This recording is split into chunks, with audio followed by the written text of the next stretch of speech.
Хурматлы ватандашлар, друзья, сегодня мы стоим перед уникальной возможностью заявить о наших правах и о будущем Туркменистана на международной арене. Сегодня мы представляем не только тех, кто пострадал от несправедливости в Туркменистане.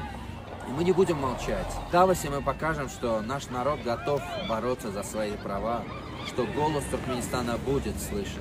Мы будем говорить о тех, кого лишили дома и земли, о пенсионерах, которые выживают на крошке, о молодежи, которая не видит будущего.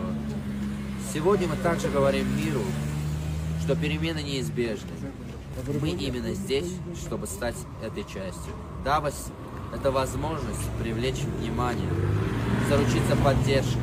Это не просто поездка, это шаг в светлое будущее. И голос Туркменистана будет услышан. Гильдик Аризов и его команда борются за каждого из вас.